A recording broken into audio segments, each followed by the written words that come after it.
What's up, guys? My name is Daniel. This is my new channel. It's called In Stitches. Now, I'm a bit of a nerd when it comes to fiber, specifically knitting. Where have I been called obsessive from time to time? It's happened a lot. I've been called that a lot. I worked in knitting stores across the country for years, taught after school art programs. I've actually contributed to a couple of published knitting books.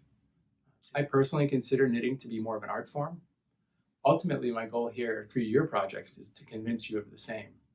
Today, we start at the very foundation of things, something called the long tail cast on. This is a technique you want to use for 99% of the projects you do. Very flexible, but also it's aesthetically beautiful.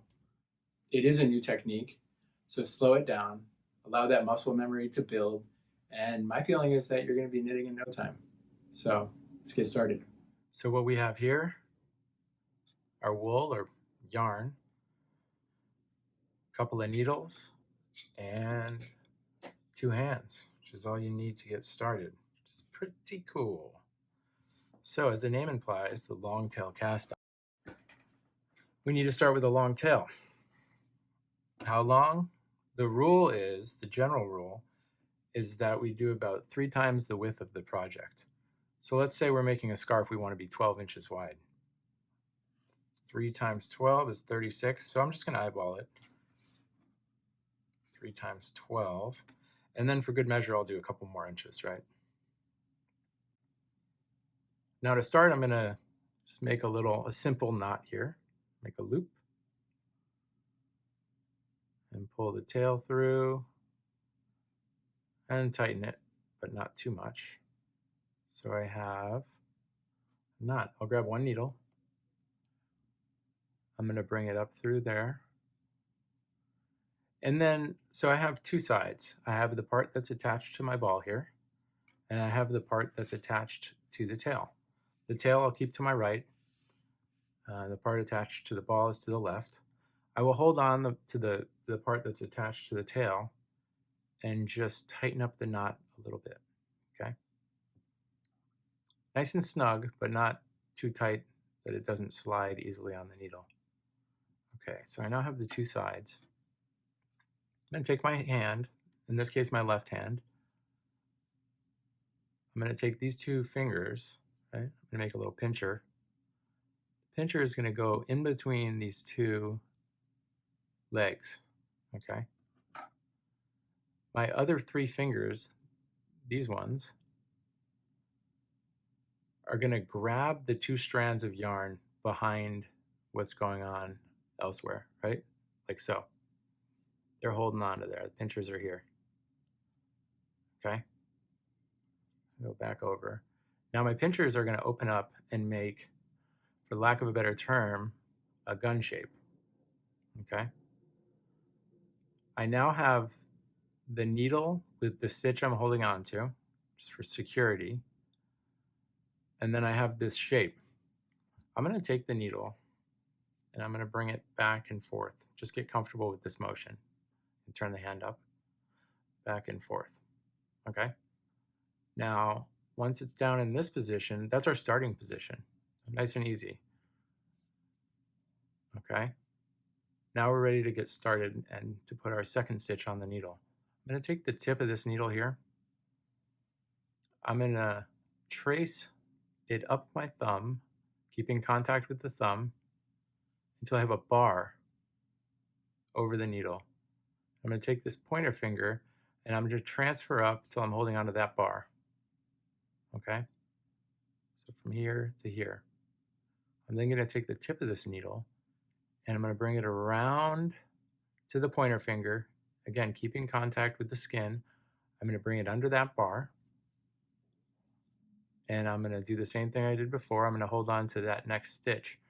Now, to bring it home, I'm going to trace the tip of this needle down my thumb until it pops out the other side, and there is the first stitch we've made, but the second one on the needle. Okay, I'm going to hold on to it. And now this is the last move.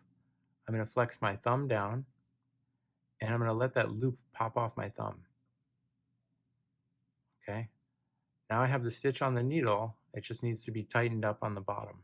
okay? I'm gonna put this thumb back into here, make pinchy fingers again.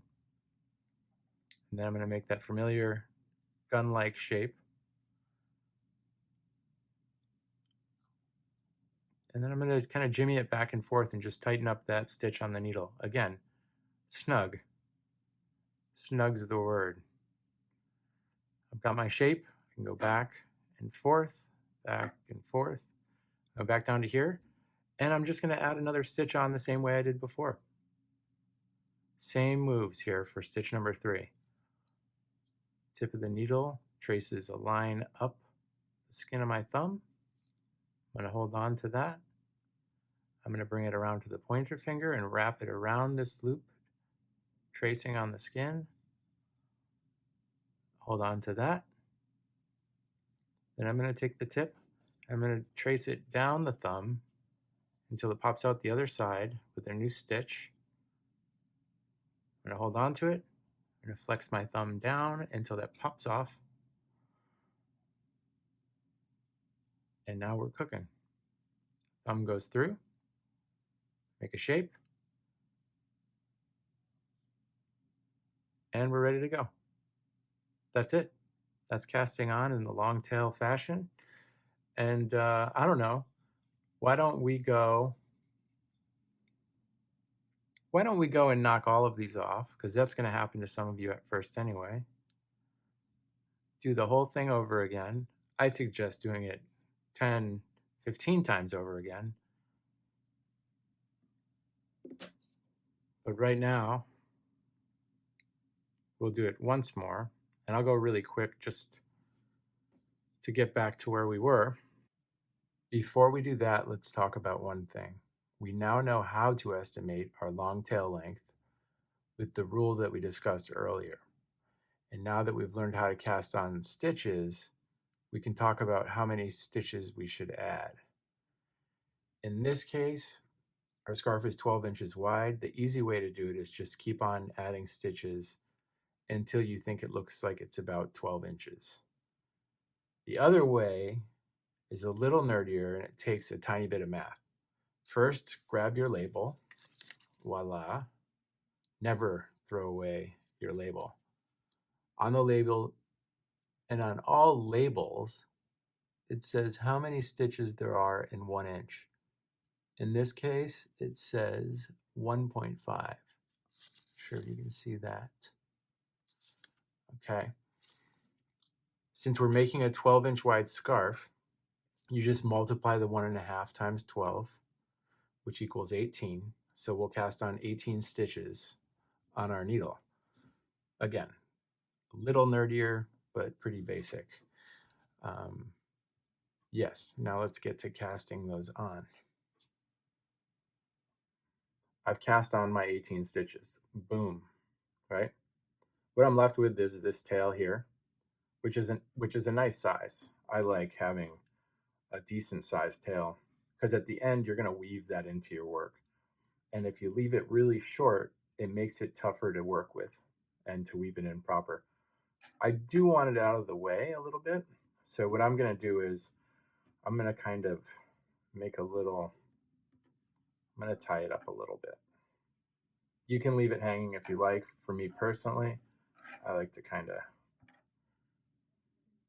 get it out of the way a little.